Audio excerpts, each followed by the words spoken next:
Okay, so have you ever like gotten one of those bills for bottled water and thought, wait a sec, isn't water like essential to life? You know, it kind of makes you think back to when the good stuff was free.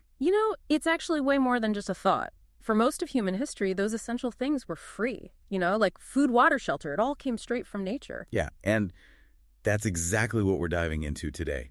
We're going way back to early humans, back before we had supermarkets and landlords, to see what it was like when everything was basically free, like nature's treat. Yeah. And one thing that I find super interesting is how early humans were like completely connected to nature.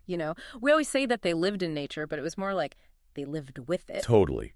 And we can actually see this in how they built their homes. Like, can Oh, you imagine no Home Depot runs? They would just go out and gather whatever their yeah. local environment had. Exactly. And because of that, there was this incredible regional diversity. Yeah. Early humans were like masters of adapting to whatever was around them. So, for example, in like bamboo forests, they built these super intricate structures out of bamboo.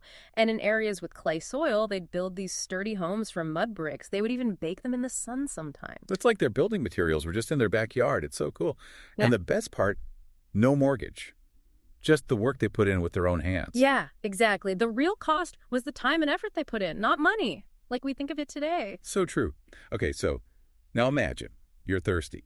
But instead of grabbing a plastic bottle, you just go to the closest river or stream. Yeah. Like picture that crystal clear fresh water, just flowing freely. Yeah. It's kind of hard for us to imagine now, right? It really is. Early humans, they knew how important water was. It gave them life. And they built their homes near these sources, not just for practical reasons, but also out of respect for it. And it's interesting because it wasn't a commodity for them to buy and sell. It was like this shared gift from the earth. Which actually brings us to another essential, food. Forget about grocery stores. Imagine you could only eat what you hunted and gathered. Yeah, the hunter-gatherers, they were incredible. They knew so much about nature. They knew exactly when the berries were ripe, where to find fish, how to track animals. Their survival depended on it. It wasn't about like stocking up. It was about taking only what their community needed to survive. And even when agriculture started to appear, there was still a huge focus on sustainability. Early farming techniques, they were designed to work with the land, not against it. It was all about caring for the soil and understanding the natural cycles. This whole way of life shows just how balanced and in harmony with nature they were. It's something we've kind of lost touch with. Definitely. They understood that if they took more than they needed or messed with the ecosystem, there would be consequences. It wasn't just about surviving, it was about making sure the whole community was good, for now and for future generations. Makes you wonder, right? How did we go from this perfect harmony to a world where like everything has a price tag? Yeah, it really does. Okay. Somewhere along the way, we traded that harmony for needing to pay for clean water. It happened gradually. A bunch of different milestones changed how humans interacted with nature, and one of the biggest changes was the agricultural revolution. Right, when we started farming. Yeah, exactly. It changed everything. Humans could suddenly grow more food than they needed, which meant they could have bigger communities and settle in one place. But then came the idea of land ownership, something that didn't even exist before. So that's where it started. That's when land went from being shared to something you could put a fence around and call your own. Exactly. And as those settlements became towns and cities, people started to have different jobs, like weavers, potters, tool makers. Everything got more complex. And they needed a way to trade their stuff, enter monetary systems and trade. So that's where money comes in. And suddenly things that were always free, like food and water, now have a price. Exactly. You start to see things like salt, gold, even livestock. They become ways to pay for things. Their value isn't how useful they are anymore. It's about what they're worth in the market. It's a huge change in how we see the world. It's kind of wild how money can change our relationship with nature.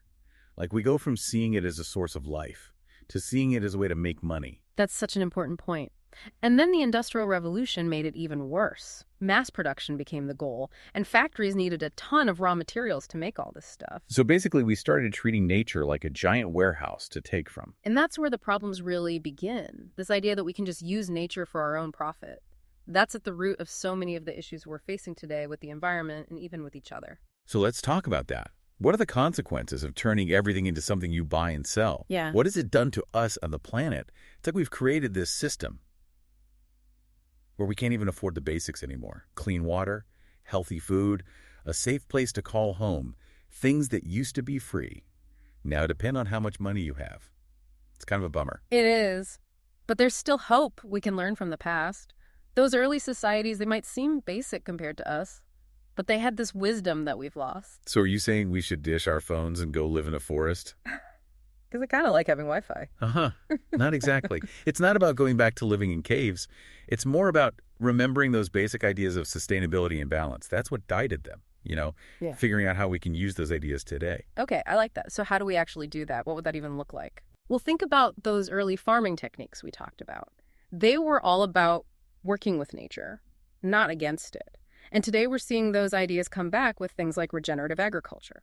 It's all about making the soil healthy, bringing back diversity, and creating a food system that can handle anything. So basically taking those old ideas of not wasting anything and only harvesting when it's the right time, Yeah. and updating them for the 21st century. Exactly. And it's not just about how we grow things. It's also about how we use them. Remember that hunter-gatherer mindset. Take only what you need. We can do that too. Do I really need to buy this new gadget or those trendy clothes? Being aware of the choices we make, knowing where things come from, understanding how our choices affect things, that's a big step in the right direction. It's like we need to retrain ourselves to value quality over quantity, to think about the long-term effects of our actions. And that brings us to access to essential resources. Right. We have to change the way we think about clean water, good food, and having a safe place to live. Those things shouldn't only be for people who can afford them. They're human rights. So we need to support policies that make sure everyone has those things, no matter how much money they make. It's about building a system that helps everyone, not just a lucky few. And this is where we can learn from those early communities. Remember how they saw land and resources as belonging to everyone? That sense of sharing responsibility, of caring for each other?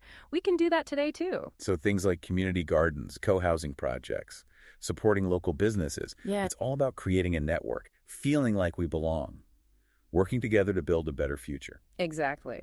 And the best part is, we don't have to change everything overnight. It's about taking small steps. Every day. Those small actions, they add up. When millions of people do them, it creates a ripple effect. I love that. Sometimes the simplest things make the biggest difference. So to wrap things up, we've come a long way from a time when everything was free to this crazy complicated world we live in now. We've seen how being disconnected from nature has caused a lot of problems, but also how we can learn from the past and create a better future. The most important thing to remember is we have a choice. We can keep going down this road of consuming too much and destroying the planet. Or we can choose a different path, one that respects the connection between everything, recognizing that how we treat the planet affects our own well-being and taking action both on our own and together to build a world where everyone can thrive. It's a beautiful vision, something we should all work towards.